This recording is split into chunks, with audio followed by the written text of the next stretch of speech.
In the high summer of 2048, Ealdred Fenwick first noticed the crop circles in the barley fields that unrolled east of Wolfham, a settlement older than memory itself. By day, the formations appeared like any other, flattened stalks arranged in rings and radial arms. But at dusk, they began to glow with a low cyan luminescence that clung to the leaves like foxfire. Ealdred parked his survey rover at the field's southern margin and stepped down into the knee-high barley. He carried a LiDAR tripod, a field spectrometer, and a battered tablet loaded with archival satellite imagery. Even before the sun slipped below the tree line, he felt it, a tension as if the air held a charge. He set the tripod in the heart of the largest circle and ran the first scans. The LiDAR returned a 3D elevation model of the pattern, concentric depressions no more than a few centimeters deep. But when he overlaid the grid with known coordinate systems, he saw the spacing of each ring match the prime factors of a 1024-bit encryption modulus, one used in legacy defense satellites. He frowned, running the calculation again. The numbers remained. A wind passed over the barley, carrying a resinous chemical scent.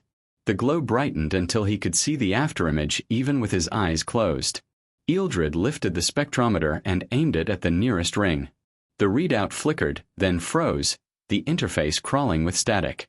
"Override," he muttered, tapping commands into the tablet. The barley around him rustled.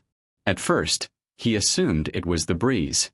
Then the stalks in the nearest circle began to straighten. Not all at once, but in a deliberate spiral, each bending incrementally upright as if drawn by an invisible hand. He took a step back. The ring completed its rotation and held. In the center of the pattern, a small depression widened, soil parting in a slow yawn. From that hollow, something rose, a lattice of hair-thin filaments, slick and faintly opalescent. Ealdred's heart hammered. The lattice expanded to the width of his shoulders, forming a near-spherical net of strands. Where the filaments crossed, minute nodes pulsed with the same cyan glow as the crop circles. The insisted lattice, he thought wildly, though he had no reason to name it so, no precedent in any literature he'd ever read. A high, harmonic resonance passed through the field. The lattice rotated in the air, each node emitting a frequency modulated in perfect counterpoint to the others. The tablet in his hand went black. He turned to retreat, but before he took a full step, the lattice shuddered and expanded further. Filaments unfolded toward him like the ribs of an opening umbrella. He stumbled back, almost tripping over a clump of stalks. The nearest filament brushed his forearm. Cold, electric. An involuntary spasm clamped down his jaw. His teeth clicked together hard enough to draw blood. Data flooded his awareness, though he couldn't read it. Matrices of integers, flowing geometries, and probability gradients. The sensation lasted only a second, then vanished, leaving a taste like burned metal. The lattice recoiled, folding back into itself. From the center node, a droplet of transparent fluid swelled and dropped onto the soil. Where it struck, the barley stalks blackened and dissolved, leaving a perfectly smooth patch of earth. Ealdred forced his breathing to steady. He watched the lattice drift lower into the hollow, filaments rewrapping themselves until the structure vanished beneath the dirt. The resonance ceased. But when he raised his eyes to the rest of the field, he saw the other circles beginning to stir. One by one, their central hollows widened. Dozens of encysted lattices rising in the last light of day. He backed away slowly, heart thundering, never taking his gaze from the patterns as they unfolded. Whatever intelligence had laid these blueprints, it was no passive curiosity. And the device they described was meant to be built, whether humanity understood its purpose or not. When Ealdred finally returned to Wolfham proper, his nerves raw and his tablet scorched, he sent the LiDAR scans to Seinbercoats. Seinber had built her reputation by cracking ciphers thought unbreakable. She was lean, dark-eyed, her speech clipped by decades of exacting precision. She didn't waste time with pleasantries. She studied the files for a long, silent minute. "These are not planar," she said at last, voice thin with something close to awe. "You realize that?" Ealdred leaned over her shoulder. On her monitor, the circles were extruded into an overlapping series of arcs, each tilted incrementally relative to the one before. Three-dimensional topology, he guessed. "Worse," Seinber said. They describe a manifold with locally negative curvature. It folds back into itself. He felt his scalp prickle. What does it mean? That you were right. This is no decorative prank. She typed a sequence of commands, and the model unfurled, ring after ring aligning into a nested lattice. Thousands of intersections flared with points of data. A chill moved across his shoulders. The matrix beneath, she murmured. It's a framework. Instructional, not descriptive. Ealdred exhaled slowly. He recognized the implication. The circles had encoded the construction logic for something with a dimensional complexity beyond any conventional machine. He moved to the window, peering across the fields in the first glow of dawn. The crop formations lay utterly still. Blue luminescence now faded to dull gray. But even from here, the scale was undeniable. The entire landscape had become a living diagram. Seinber adjusted her display. These vectors, she said, tapping the screen. They reference a constant I've never encountered. She highlighted the variable, a looping sigil that defied easy parsing. I think it's a reference to a conjectural fold, she continued. A region in the solution space that can't be expressed in 3 dimensions. Ealdred frowned. So it's what, mathematical fiction? Possibly, she said. Or it's a real geometry, only accessible through a precise configuration of mass and energy. He shivered, remembering the insisted lattice rising from the soil. Before he could speak, a low vibration passed through the floor, like a deep chord struck on an instrument larger than any human hand. Seinber's monitors flickered. Ealdred turned toward the window just in time to see a fresh depression form in the barley. Stalks flattened themselves with a sound like a sigh. He reached for the rover's field radio. Ealdred, Seinber said, voice suddenly sharp. There's something else. He turned back. She had overlaid the LiDAR data on an old geological survey. Beneath the barley field, at a depth of 10 meters, the model revealed another structure. A curvilinear void, outlined in pale blue. Subsurface cavity? He asked, though he already knew the answer. It matches the pattern, she said. Perfectly. A mirror in negative space. As they watched, the monitors began to populate with fresh data. New vectors appeared in the grid, nodes pulsing with an emergent signal. Then, in the field itself, the flattened crop rippled. Moving. Seinber bolted for the door. Ealdred followed. They sprinted across the grass and gravel. The field lay 30 meters ahead, and as they approached, they saw it.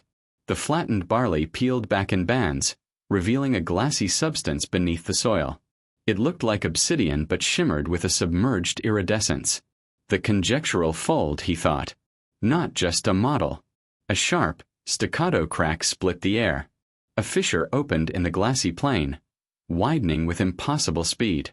Ealdred skidded to a halt, raising a hand to shield his eyes. From the fissure, a lattice rose, like the ones he'd seen, but taller, broader, and darker. Its nodes flared with that same alien constant, pulsing in a rhythm that tugged at his thoughts. Seinber raised her tablet. A burst of static shrieked from the speakers, followed by a voice neither of them recognized. Calm, measured, speaking a tongue that hurt to hear. The lattice rotated on its axis, each filament shedding droplets of black fluid that hissed into steam when they struck the earth. Back, Seinber hissed. They retreated to the field's edge, hearts hammering. The lattice shivered, then compressed, collapsing into a singularity no larger than a coin. For one impossible instant, the barley was drawn toward it, stalks bending unnaturally before the singularity vanished with a pop of displaced air. Silence fell. Seinber swallowed. That was a demonstration, she whispered. Whatever this matrix beneath is, it wants us to understand it can manipulate matter. Compress it. Remove it. Ealdred turned to face the newly formed circle etched in the earth, its geometry still glowing. This was only the first layer, he said softly. And for the first time he felt the faint, dreadful certainty. They would not be allowed to stop building. They flew the photogrammetry drone in overlapping passes above the Wolfham fields, each orbit mapping new formations that had appeared overnight. Ealdred piloted from the rover while Seinber watched the live composite models build layer by layer on her tablet. The field was no longer just barley. Smooth, glassy seams bisected the crops in elaborate arcs, as if veins of onyx had surfaced from deep earth. By mid-afternoon, they had captured the entire valley in sub-centimeter detail. The data occupied so many terabytes they had to tether auxiliary drives to keep the drone's buffer clear. Back in the foundry, where the air smelled of lubricants and scorched wiring, they processed the scans into a composite model. The result made them both fall silent. Each crop circle was not a discrete symbol, but a cross-section of a larger continuum, a manifold twisting through 7 dimensions of geometry. Where the shapes overlapped, they produced transitions, smooth and incremental, as if the formations were frames in an animation too complex for human senses. Seinber wrote algorithms to derive the rates of change between each cross-section. What emerged were differential equations, hundreds of them, each describing how matter must deform to align with the manifold. She printed the first sheet and slid it across the table. Codex of transfer, she said quietly. Every transition step laid out. Ealdred traced the columns. His eyes kept returning to a single variable, the unfamiliar constant lambda. It's got temporal units, he said, but no decay curve I've ever seen. Because it isn't decay of mass, Seinber said. Or energy. I think. She hesitated. I think it's decay of reference state. He looked up. Informational decay. Precisely, she said. As if the object loses its own identity. A quiet dread sank into the pit of his stomach. Before he could answer, the drone feed, still tethered by radio, flickered to life. The camera had gone live on its own. A fresh fissure split open in the barley. From it rose another lattice, but this one was unlike the prior formations. It rotated along 3 axes, a constant, slow precession. At its core was a hollow, black as the absence of light, and filaments emerged from it like probing antennae. Seinber leaned in, voice low. This wasn't in the earlier geometry. The drone zoomed closer. As they watched, the filaments contracted, aligning to a vector aimed precisely at the foundry. Disconnect it, Ealdred snapped. Before she could sever the feed, the drone's lens filled with a pulsing sigil, a 4-lobe shape that expanded, retracted, and expanded again. Their monitors blanked. A sound, deep and resonant, vibrated the foundry walls. Ealdred's molars ached under the frequency. He bolted to the door. Outside, the air shimmered in a heatless distortion. The barley bent low, forced flat by invisible pressure. Then, 50 meters from the foundry, something emerged. A vector of pure darkness, a shaft with no thickness and no length, a conceptual impossibility given momentary shape. The annulling vector. Seinber stumbled after him, eyes wide. It's aiming at us. Ealdred ran to the rover, hauling open the cab. Inside, he shouted. The annulling vector extended in their direction. As it moved, the air became thin and brittle. A hedgerow caught in its path simply vanished, leaving nothing but a divot of scorched soil. They scrambled inside the cab, slamming the doors. Ealdred threw the rover into reverse. The vehicle bounced over a drainage rut as the vector swept the ground behind them. Move! Seinber shouted. He floored the accelerator. The annulling vector stopped its advance. Instead, it telescoped in on itself, withdrawing into the fissure. In its wake, the barley collapsed into a perfect depression. They didn't slow until they reached the high road overlooking Wolfham. From there, they could see the new pattern etched in the field, a design they hadn't mapped. It looked almost like an aperture. Seinber rested her forehead against the dash, breathing hard. Ealdred, she whispered. The Codex. These are instructions for disassembling reference states, for making things forget what they were. His mind raced.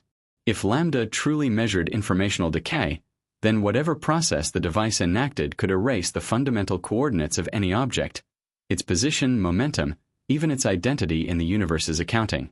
A slow horror dawned. The annulling vector had been a demonstration, the same as the lattice before. And the Codex of Transfer wasn't merely a guide to building. It was a guide to unmaking. Hereward Leek arrived under cover of darkness, a figure in a tattered overcoat whose presence lent the abandoned foundry a hush that felt almost ceremonial. His hair had gone silver at the temples, and his eyes, once known across half the continent for seeing engineering solutions others missed, were sunken by years of self-imposed exile. Ealdred greeted him warily. "We have most of the parameters," he began, "but the final process is conjecture," Hereward finished in a voice as dry as rust. "I read your data." They showed him the codex of transfer and the equations no human had written. Hereward looked them over without comment, then drew his thumb across the largest sheet, as though testing its weight. "It will require an alloy with no crystalline memory," he said at last. "Nothing can retain the shape when the process begins." "Meaning?" Steinber pressed. He looked at her, eyes distant. "It will remember itself even as it's erased. That paradox could crack the containment." They didn't argue. For 3 days and nights, the foundry became a crucible of controlled desperation. Hereward guided them through the forging of iridium gold sheets, each cooled under liquid helium to prevent microfractures. When the faces of the dodecahedron were laid out in a ring, Ealdred thought them almost beautiful. Seamless panels etched with branching microfluidic channels that mimicked the crop formations with a fidelity so precise it seemed a sacrilege. On the dawn of the 4th day, they began assembly. Hereward operated the induction coupler himself, fusing the faces edge to edge until the hollow dodecahedron hovered in the maglev cradle. Steinber watched the etchings with something approaching dread. "The channels," she said quietly. "They look active." Ealdred turned. Indeed, faint motes of blue luminescence skittered along the grooves, appearing, vanishing, appearing again. "Is that residual charge?" "No," Hereward said. He adjusted the controls. "That's not charge. It's—" Before he could finish, the glow intensified. Each etched branch pulsed with a rhythmic cadence. And from the center of the dodecahedron, something began to condense, an opacity that thickened like frost on a window. Steinber leaned forward, her breath catching. The inscripted mass. She had read the term only once, in a discredited preprint speculating on quantum reference artifacts. A substance not made of matter but of information, encoded into spacetime itself, accumulating where the frame defined a boundary condition. "Step back," Hereward commanded. None of them moved. The opacity spread. Within seconds, the hollow core had filled with a dense, shifting darkness. No reflection, no depth cues. The inscripted mass pulsed, and every instrument in the foundry spiked to maximum. Ealdred felt the bones of his jaw vibrate. Suddenly, the dodecahedron's panels flared with a cold light. Lines of alien characters etched themselves across the metal faces, glowing one after another in a sequence too fast to track. "Are we recording this?" Steinber gasped. The instruments answered with a crack of static. The inscripted mass shuddered, and in the space between one breath and the next, it extended a filament outward, a thin arm of darkness that curved across the air toward Steinber's chest. "Move!" Ealdred roared. She dove aside, the filament grazing her shoulder. Her scream was raw, instinctive. Where the filament had touched her coat, the fabric was simply gone, neither scorched nor torn but erased. The filament retracted. Hereward lunged for the power console and slammed both hands onto the master kill switch. A low chime sounded, clear, final. The light vanished. The dodecahedron went inert. Silence swallowed the foundry. Steinber struggled to her feet, clutching her shoulder, her eyes glazed with shock. Hereward turned to them both, voice steady but brittle as old porcelain. "We've crossed the threshold," he said. "Whatever that was, it recognized us." Ealdred pressed a hand to the cold iridium gold shell. He didn't have to say what he was thinking. They had built the frame, and it was no longer empty. They waited 3 days after the near catastrophe in the foundry before powering the dodecahedron. Hereward insisted on redundancy. Triple insulated cables, mirrored circuits, emergency kill switches wired to fail in cascade. Even so, none of them could shake the sense that the device no longer belonged entirely to human control. At sunset on the 4th evening, Ealdred locked the master relay into place. The battery arrays, enough stored potential to power a research station, hummed as they discharged. A slow, spectral glow blossomed in the channels. It began at the dodecahedron's lowest facet, a milky phosphorescence that crawled along the etched lines like liquid frost. Within minutes, all 12 faces pulsed in synchrony.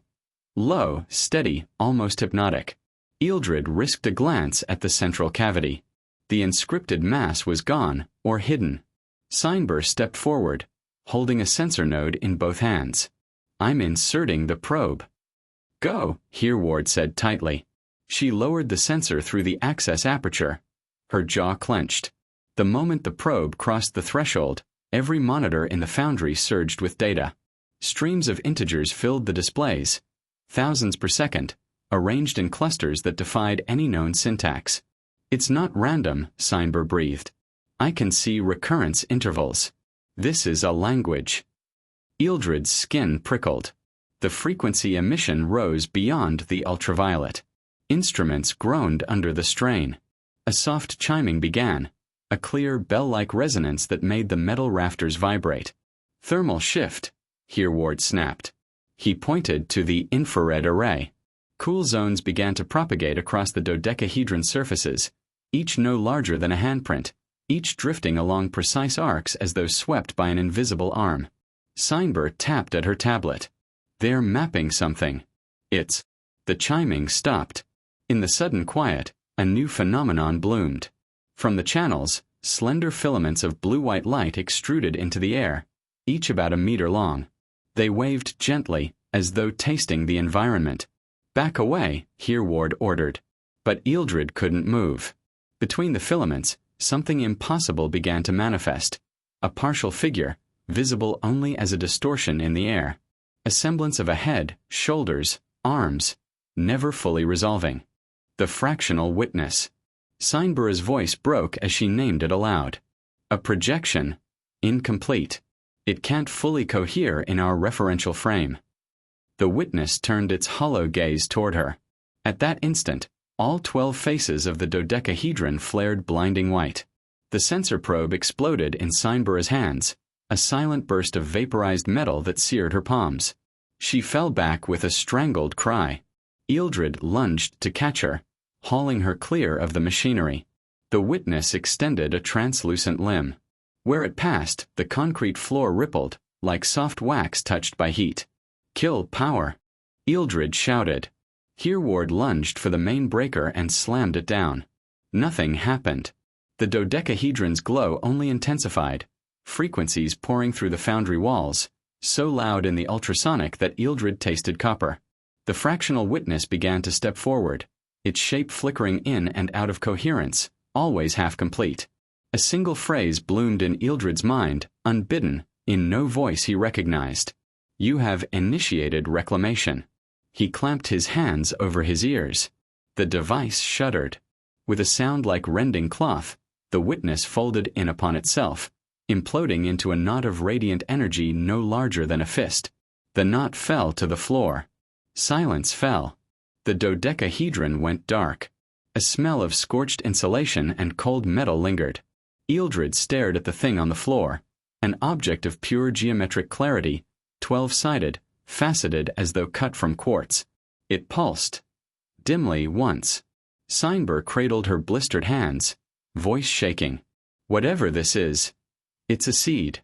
The device didn't fail. It performed an operation.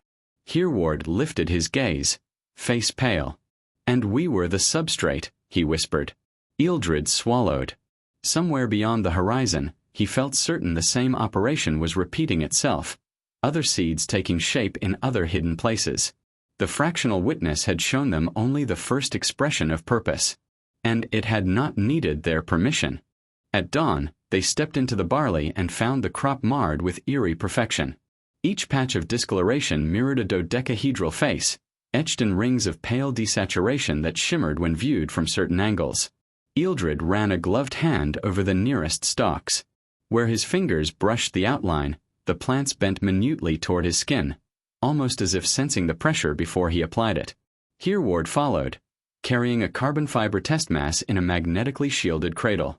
His hands trembled despite the chill. "Hold it steady," Seinber instructed, her palms still bandaged from the sensor probe's explosion. He lowered the mass into the center of the largest patch. The moment it touched the soil, The instruments clipped to Ealdred's belt began to chatter. A series of digital readouts lit up, columns of decimal figures strobing in precise synchrony. Microgram deviation, Hereward murmured. Consistent, recursive intervals. Do you see? Ealdred squinted at the numbers. The fluctuation was almost imperceptible, a fraction of a microgram, but it occurred in a wave, rise, fall, and each oscillation repeated with the exact periodicity predicted by the codex of transfer. This is not residual charge, Seinber whispered. This is a modulation in the mass probability distribution. He looked up sharply. A field affecting the very reference state of matter? Before she could answer, a high, chime-like resonance drifted across the fields. They turned as one.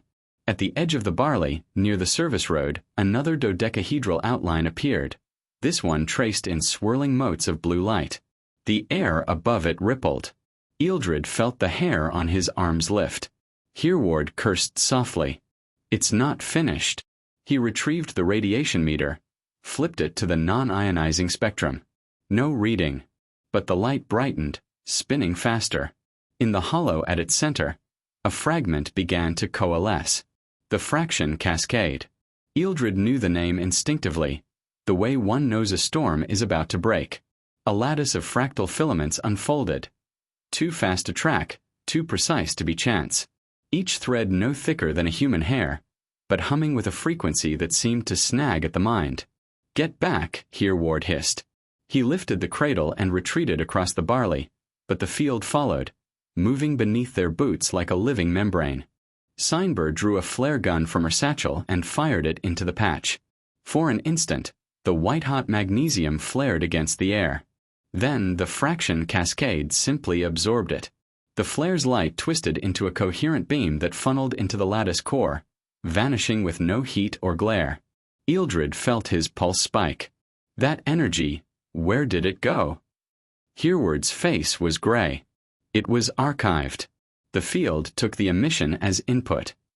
The cascade began to advance. The stalks in its path did not burn or wilt. They simply lost all color, turning a pale porous gray. Seinber stumbled back, eyes wide. It's testing environmental parameters, measuring the persistence of reference states.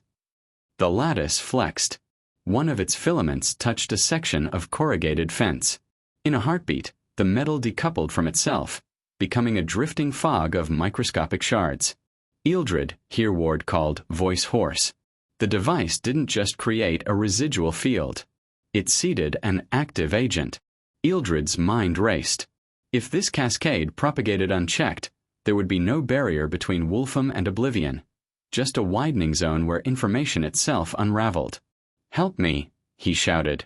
Together, he and Seinber dragged a generator cart to the nearest field edge. Hereward fumbled open the relay cabinet. "We overload the frame," he gasped. "Force an inversion. Containment or nothing." Ealdred pressed both palms to the dodecahedron's cold alloy. The fraction cascade slowed its advance, as if aware of what they intended. Filaments whipped in all directions. Now, Hereward slammed the overload lever. For one endless moment, the world went silent. The lattice contracted. Light poured from every etched channel, bathing the fields in brilliance so pure it left afterimages on Ealdred's retinas. Then, a concussion wave struck, throwing them all backward. He landed in flattened barley, gasping. The cascade was gone. Only a shallow depression remained, perfectly shaped. The dodecahedron hung motionless in its cradle, inert once more. Ealdred forced himself to stand, knees trembling. Seinber cradled her burned hands again, eyes locked on the scorched circle. "That wasn't activation," she said softly. He looked at her, bewildered. "It was reconnaissance," she murmured. The field was never residual. It was a query. A cold certainty settled in Ealdred's bones. Something had asked a question of reality itself, and now it waited for their answer. Seinber worked in near silence. Day and night blurred together as she tuned her adaptive codec, an algorithm built from scratch, designed to parse the alien data stream into something a human mind could withstand. Each packet arrived as an array of prime factors so vast they seemed to defy storage. Ealdred and Hereward ferried drives back and forth from the foundry's old server racks, linking every processor they could scavenge. By the 5th day, Seinbera's voice was raw. "I have them," she whispered. "Discrete packets, each one unique." She gestured to the projection. Hundreds of coordinate sets rendered as polychrome lattices. Ealdred leaned in. The visualizations looked like nests of impossible geometry. For spatial dimensions collapsed into 3. Any pattern. Seinber rubbed her temples. They correspond to loci, fixed points in a non-Euclidean framework. Locations. Or states, Hereward added softly. Places the device can refer to or send to. The idea settled between them like a new gravity. They turned as one to the dodecahedron. Since the fraction cascade, it had remained inert. But none of them believed it had gone dormant. Seinber lifted her gaze to Ealdred. "If we attempt a test transmission." He shook his head. "No. We don't understand what we'd be transmitting into." But even as he spoke, the device began to glow. A soft indigo light seeped through the microfluidic channels, filling the foundry with a lambent sheen. Hereward stepped forward. "Did you?" "No," Seinber said. "It initiated this." A low resonance spread through the concrete floor. The dodecahedron lifted 2 centimeters in its cradle, as though some invisible pressure buoyed it from below. Ealdred felt his pulse spike. "Back away," he ordered. The glow intensified. From the central cavity, a ripple of air expanded, transparent, but dense enough to bend the overhead lamps. "Containment field," Seinber guessed, voice strained. Then the ripple stopped. A shape began to emerge within the cavity. At first, it looked like a scrap of translucent paper, fluttering in currents no one could feel. But it grew, unfolding into a lattice of crystalline struts that extended into and out of 3-dimensional space. The non-local scaffold. Ealdred recognized it from the last decoded coordinate set, an impossible object designed to anchor something in our continuum. Hereward backed toward the breaker panel. "Don't touch it," Seinber warned. "If you interrupt." The scaffold pulsed, and every surface in the foundry shimmered. Ealdred gasped as the walls grew translucent. Through them, he could see the barley fields beyond. Only they were wrong, warped by depth cues his mind rejected. Outside, wind rippled the crops in waves that did not correspond to any natural motion. The scaffold rotated. From its interstices, motes of blue-white light dripped onto the cradle floor. Each mote splashed without sound, then vanished. "Transmission commencing," Seinber whispered, her voice breaking. On her monitors, data surged, columns of figures streaming faster than the drives could capture. "Ealdred," Hereward's voice was raw. "We can't let it stabilize." Ealdred's hand hovered over the emergency cutoff. He met Seinbera's gaze. "If we stop it now, we lose any chance to understand what it's doing." "If we don't," she shot back, "it may propagate the scaffold beyond the cradle." A fresh ripple spread through the walls, this time slower, more deliberate. Objects in the foundry began to drift, subtly unanchored. A wrench lifted off the workbench, rotating in place before settling again, now 10 centimeters to the left. A box of fuses stretched like wax, compressed, and resumed its shape. "It's altering local reference states," Hereward gasped. Seinber clutched the edge of the table. "It's trying to prepare a volume, to map a segment of here into somewhere else." A hollow tone issued from the scaffold, a note so low it vibrated Ealdred's ribs. The dodecahedron shivered in its cradle.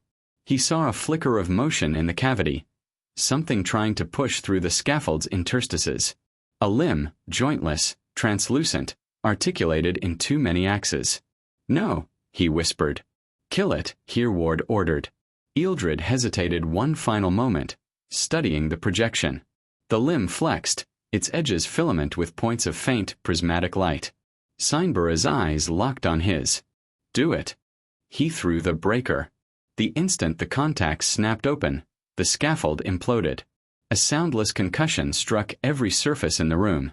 The glow extinguished. A wind rushed through the foundry, scattering tools and papers. Then stillness. For a moment none of them spoke. Ealdred moved to the dodecahedron. It hovered, lifeless, its cavity empty. Only the residue remained, a crystalline dust clinging to the cradle. Seinber exhaled shakily. We interrupted the first transmission. Hereward rubbed his face. But not before it sent a handshake, he said. And something out there knows we received it. Ealdred shivered. For the first time, he wondered if the scaffold's purpose was not to transfer them out, but to make room for something to come in. The decision felt inevitable. After the aborted transmission, the dodecahedron grew quiescent. Yet Seinber's instruments continued to record faint pulsing in the ambient field, as though the device were breathing. Ealdred convened them at dawn. If we don't proceed, he said, we learn nothing further. The ingot test is our only controlled step before the field saturates this entire site. Seinber's face was drawn. You understand this is an irreversible stage. He nodded. That's why we do it now before any more emergences. Hereward retrieved the osmium capsule. Precision machined, mass verified to the microgram. They placed it in the dodecahedron's cavity. As Ealdred sealed the cradle, a hush settled over the foundry, a collective anticipation that felt uncomfortably like dread. Power on, he said. Hereward toggled the circuit breakers. A tremor passed through the floor. The dodecahedron came alive. Channels brightening with the same blue-white radiance, but steadier, deeper. Ealdred watched the mass meter. At first, the readings held stable. Then, the needle twitched. He looked to Seinber. Confirm. She checked her own readout. Mass departure detected. Rate increasing. On the overhead display, the high-resolution imaging rig captured the ingot shimmering, its edges dissolving into phase distortions too fine for the naked eye. Ealdred adjusted the optics. Within seconds, the ingot began to flicker. Not an optical illusion. A metachronal displacement. Each flicker a discrete temporal coordinate. He swallowed. It's occupying successive intervals across the residual field. Or, Hereward said slowly, it's being referenced in a lattice of time states. Seinber's voice dropped to a whisper. The metachron array. Ealdred felt the phrase settle in his mind like a weight. He had encountered it only once, buried in the decoded coordinate sets. A conjectured mechanism to anchor matter across temporal indices, binding it to reference frames not aligned with human experience of continuity. The ingot's flickering accelerated. On the monitors, its outline stretched, contracted, split into nested duplications. The dodecahedron's light pulsed in synchrony, each flare accompanied by a rising harmonic that thrummed in his chest. Mass down by 10%, Seinber called over the noise. But it's still here, Hereward shouted. No, Ealdred corrected. He tapped the spectral density plot. It's partly here. The rest is somewhere else. The harmonic reached a peak, a pure tone that eclipsed all other sounds. The dodecahedron's channels convulsed, twisting as though flexed by unseen hands. A ripple expanded across the cradle, and the ingot shivered, its mass distribution splitting along a plane no instrument could measure. A sharp crack rang out. The lights blew, plunging them into semi-darkness lit only by the dodecahedron's glow. Ealdred shielded his eyes. Through the glare, he saw the ingot's halves, one still solid, the other a wavering translucency, sheared along a line that did not obey any spatial geometry. Shut it down. Seinber shouted. Hereward lunged for the breaker, hand slamming the switch. A concussion wave rippled outward. The dodecahedron's glow snapped off. Silence. As Ealdred's eyes adjusted, he saw the ingot lying inert, half its volume intact, the rest an uncanny absence, as though the missing mass had been cut away by an invisible scalpel. Seinber approached, scanning with a handheld probe. No radiation, she murmured. No thermal variance. But the resonance persists in the cavity. Hereward straightened slowly. It's a boundary condition, he said. Ealdred swallowed, feeling the truth of it. The metachron array created a non-local anchor, he said. The ingot didn't disappear. It's referenced across a temporal manifold. Seinber looked up, her expression stricken. "Then the next transmission may not be retrieval," she whispered. "It may be occupation." Ealdred met her gaze. And in that moment he knew. The device was not simply a bridge to somewhere. It was a scaffold for something that required no invitation. Hereward's voice echoed across the foundry, sharp with strain. "I will not stand by and watch this contrivance unmake the constraints of our space." He slammed the breaker shut again, though the dodecahedron remained inert, glowing with its slow glacial pulse. Steinber didn't flinch. She crouched beside the cradle, her bandaged hands trembling as she ran a scanner across the crystalline residue left by the last transmission. "We have crossed the referent boundary," she murmured. "The transition point between our continuum and the interstitial medium." Ealdred glanced sharply at her. "The domain Stanner conjectured? No one proved it exists." "No," she said, voice hoarse, "because proof demands a referent. But if the blueprints are directives rather than a mere signal, then this," she gestured to the dodecahedron, "is not a communication. It is the directive itself embodied." Hereward clenched his fists. "Or an infection vector." The air vibrated with a sub-audible hum. The dodecahedron lifted a centimeter off its cradle, slowly rotating. Ealdred felt a coldness bloom behind his eyes. "Whatever it is, we triggered it." A flicker of motion caught his attention. On the far side of the foundry floor, a distortion swam into view, a patch of warped air, as if the surrounding volume were folding inward. Steinber inhaled sharply. No. From the distortion, something pressed forward, an unfurling sheet of refracted transparency. The edges of the shape skittered through impossible angles, mapping themselves onto three-dimensional space in stuttering increments. The interstice host. It resembled nothing alive, yet radiated the undeniable sense of intention. A lattice of shifting nodes glowed in its body, each node flickering with recursive intervals that suggested observation and adaptation. Hereward backpedaled until his shoulders struck the wall. "If it achieves full coherence." "It won't just occupy this volume," Steinber finished, her voice raw. "It will redefine it." The host advanced. Each step left behind a film of slick iridescence that clung to every surface. Tools rusted to red dust in seconds. Papers blackened and shriveled into powder. Ealdred seized a length of rebar from the workbench and swung it through the host's periphery. The bar passed through with no resistance. For an instant, the segment inside the host flickered, transposed into dozens of overlapping configurations, and when he withdrew it, the metal was cold as liquid nitrogen. The host pivoted to face him. Ealdred felt a pulsing in his skull, as if the thing were sampling his presence the way a tongue tests the air. He staggered back. "Steinber." She was already typing commands into her tablet, sweat streaming down her temples. "I'm attempting to generate a counter-resonance." The dodecahedron brightened. With a low, chime-like note, it projected a pattern of light onto the host.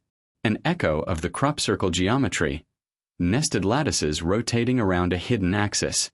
The host paused, its internal nodes stuttering. The air contracted, dense enough to make Ealdred's ears pop. The device was not only projecting, it was inviting. "Shut it down." Hereward roared, lunging for the master relay. Steinber blocked him, her eyes wide with a feverish conviction. "No, don't you see? We're standing on the event horizon of comprehension itself. This is what the directive was engineered to do." Ealdred's gaze snapped to her. "You're saying it's a mediator?" "An interface," she breathed. "The interstice host is a vector between reference states, a catalytic operator." The host took another step. Its leading edge passed through a steel support beam, shearing it in a clean diagonal plane. Sparks cascaded as the overhead walkway buckled. Ealdred grabbed Steinber by the arm and hauled her away an instant before the platform crashed to the floor in a shriek of torn metal. He turned, expecting the host to advance. Instead, it stood motionless, its body aligned perfectly with the dodecahedron's projection. Each node in its lattice pulsed once, then again. A low, layered voice unspooled in Ealdred's thoughts, not in words, but in an impression of sequence. "Referent index accepted." Transmission pending. The dodecahedron brightened further. The host's body began to thin, stretching upward in a filament that punched through the roof and vanished into the sky. In the sudden quiet, the humming stopped. Steinber crumpled to her knees, shaking. It achieved partial occupation, she whispered. Hereward stared at the place where the host had stood, voice hollow. And we permitted it. Ealdred swallowed, his heart hammering. Outside, dawn touched the barley fields, revealing fresh discolorations, fresh geometry etched into the living crop. The dodecahedron's glow faded to embers. But he knew with absolute certainty that whatever threshold they had crossed, the interstice host had mapped it, and would return. Twilight settled in thin coppery bands along the valley floor. Ealdred had not slept in 30 hours. They had dragged the last instruments outside, desperate for distance, but the readings all pointed to the same inevitable event, a final phase transition.